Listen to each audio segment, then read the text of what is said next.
রান্নাবান্নায় আপনাদের সকলকে স্বাগত জানাই। আজকে আমি আপনাদেরকে ডিমের একটা নতুন রেসিপি করে দেখাবো, যার জন্য না ডিম সিদ্ধ করা লাগবে না ডিম ভাজা। এই সময়টুকু আপনাদের বেঁচে যাবে আর একদম অল্প সময়ে আপনারা তৈরি করে নিতে পারবেন, যেহেতু হাতে অনেকটা সময় আমাদের বেঁচে যাচ্ছে সেই জন্য। তা ডিমের এই রেসিপি করার জন্য সবার প্রথমে আমি এখানে রিফাইন তেল নিয়ে নিয়েছি। আপনারা চাইলে সর্ষের তেলেও রান্নাটা করতে পারেন। রিফাইন তেলটা গরম করে নিয়ে আমি এখানে জিরে ফোড়ন আর শুকনো লঙ্কা ফোড়নে দিয়ে দিচ্ছি। এইগুলোকে একটু ভালো করে ভেজে নেব। আমি যা যা দেখাচ্ছি সব কিছু বেশ ভালো করে আপনারা দেখে নেবেন আর সেম টু সেম প্রসেসে করবেন। দেখবেন তরকারিটার স্বাদটা যেরকম হবে আর তরকারিটা ঠিক সেরকম ঝটপটও হয়ে যাবে। এরপরে আমি এর মধ্যে দুটো মিডিয়াম সাইজের পেঁয়াজ কুচি দিয়ে দিচ্ছি। পেঁয়াজটাকে বেশ ভালো করে ভেজে নিচ্ছি। পেঁয়াজটা হালকা রং ধরে আসলেই আমি এর মধ্যে 1 চামচ পরিমাণে আদা রসুন বাটা দিয়ে দিচ্ছি। আমি 1 চামচ পরিমাণে দিয়েছি, খুব একটা বেশি পরিমাণে দিইনি। এবার আদা রসুনকে বেশ ভালো করে ভেজে নেব যতক্ষণ না আদা রসুনের থেকে কাঁচা গন্ধ যাচ্ছে। আদা রসুনের থেকে কাঁচা গন্ধ চলে গেলে আমি এখানে টমেটো আর লঙ্কা বাটা দিয়ে দিচ্ছি। টমেটো আর লঙ্কা বাটাটাকে বেশ ভালো করে ভেজে নেব। টমেটোটাকে একটু হালকা গন্ধ চলে গেলে আমি এই সময় গুঁড়ো মশলাগুলোর মধ্যে দিয়ে দিচ্ছি। গুঁড়ো মশলার মধ্যে সবার প্রথমে দিয়ে দিচ্ছি স্বাদ অনুযায়ী লবণ, হলুদ গুঁড়ো আর একটু কাশ্মীরি চিলি পাউডার দিয়ে দিলাম কালারের জন্য। ব্যাস, আর কোনো এক্সট্রা মশলা ব্যবহার করা হবে না। এবার বেশ ভালো করে মশলাটাকে ঢাকনা চাপা বন্ধ করে নিয়ে একটু কষিয়ে নেব যতক্ষণ না মশলা থেকে তেল ছেড়ে দিচ্ছে। 2 মিনিট মতো ঢাকনা চাপা দিয়ে রেখে দিয়েছিলাম। আপনারা দেখতেই পাচ্ছেন কালারটা কত সুন্দর এসেছে আর তেল কিন্তু ছাড়া শুরুও করে দিয়েছে। গ্যাসের ফ্লেমটা লো টু মিডিয়ামে দিয়ে তাই কষাবেন। এই সময় আমি একটু সামান্য জল দিয়ে দিয়েছি, দিয়ে আর একটু ভালো করে কষিয়ে নেব।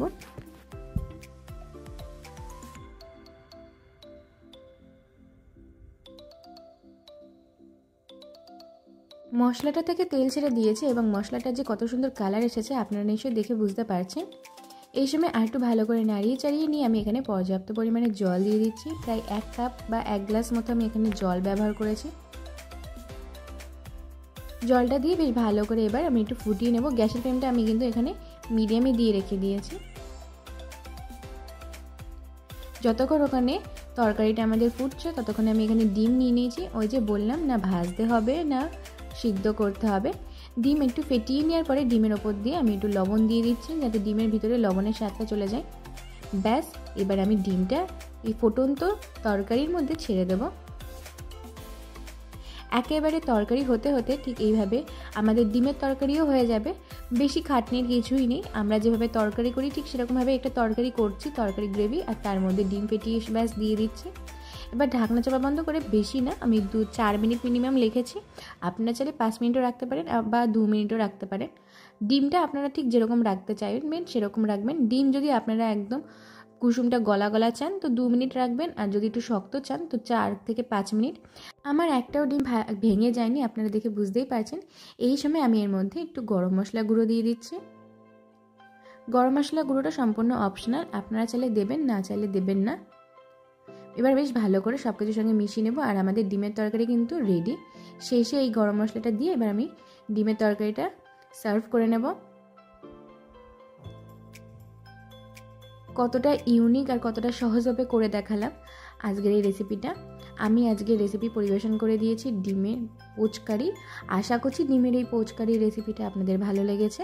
আর যদি ভালো লেগে থাকে তো অবশ্যই আপনার বাড়িতে কিন্তু একবার তৈরি করবেন এবং আমাকে কমেন্ট করে জানাবেন আজকের এই ডিমের পোচকারি রেসিপিটা আপনাদের কেমন লাগলো। আর যদি ভালো লেগে থাকে অবশ্যই কিন্তু একটা লাইক কমেন্ট করবেন। আমি আপনাদেরকে ডিমটা কেটে দেখাচ্ছি ঠিক কতটা সুস্বাদু হয়েছে এবং ডিমের ভিতরটা কীরকমভাবে সিদ্ধ হয়েছে। আমি হাফ বয়েল করেছি তা কিন্তু না, ডিমের কুসুমটা মোটামুটি সিদ্ধ হয়েছে, একদম যে শক্ত হয়েছে তাও না।